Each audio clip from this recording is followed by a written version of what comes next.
اصل میں اس مفہوم کی احادیث مبارکہ ملتی ہیں کہ مسجد کے پڑوسی کی نماز گھر میں نہیں ہوتی، تو اس میں علماء نے یہی مطلب خلاصہ کیا ہے کہ اگر کوئی بلا وجہ شرعی گھر میں پڑھتا ہے تو وہ گناہگار ہے نماز جماعت ترک کرنے کی وجہ سے، مگر اس کی نماز فی نفس ہی ادا ہو جائے گی۔ تو اسی طرح کچھ روایتوں میں آتا ہے کہ جس نے نماز ترک کی اس نے کفر کیا، اور بعض صحابہ کرام علیہم رضوان کا یہ بالکل فتویٰ تھا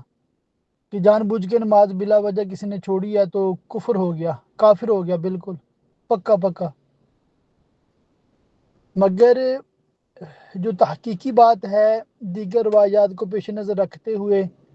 اور دیگر صحابہ کرام علیہم رضوان کے فتووں کو دیکھتے ہوئے وہ یہ ہے کہ یہ کفر نہیں ہے، مگر یہ کفار والا عمل ہے کہ جس طرح کفار نماز نہیں پڑھتے نا، تو نماز نہ پڑھنے والا گویا کافروں والا عمل کر رہا ہے۔ تو یوں مطلب اس میں تفصیل ہوتی ہے۔ اس پیارے بھائی کو بتائیں کہ پلیز احادیث مبارکہ جو ہیں ضرور پڑھیں، میں خود عرض کرتا ہوں بخاری پڑھیں، مگر نزہۃ القاری شرح بخاری پڑھیں، صرف بخاری آپ کو سمجھ نہیں آئے گی نا۔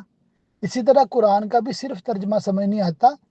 ترجمے کے ساتھ تفسیر پڑھیں، جیسے خزائن العرفان ہے، صراط الجنان ہے۔ ہوتا کیا ہے جب ہم صرف ترجمہ پڑھتے ہیں نا کسی آیت کا یا حدیث کا، تو بعض اوقات وہ بالکل اتھینٹک بات ہوتی ہے۔ اب قرآن کی آیت میں تو کوئی شک نہیں ہے نا، حدیث میں تو ہوتا ہے ضعیف ہے، صحیح ہے، کیا اس کی سند کیسی ہے، قرآن کی آیت میں تو شک نہیں ہے نا۔ مگر بعض آیتیں بھی منسوخ ہیں، یعنی کہ اب ان پہ عمل نہیں ہے، تو اس لیے ضروری ہے کہ آپ کسی مفسر سے قرآن پڑھیں، کسی شارح سے شرح حدیث پڑھیں، تو پھر انشاءاللہ تعالیٰ آپ کے لیے زندگی آسان ہوگی۔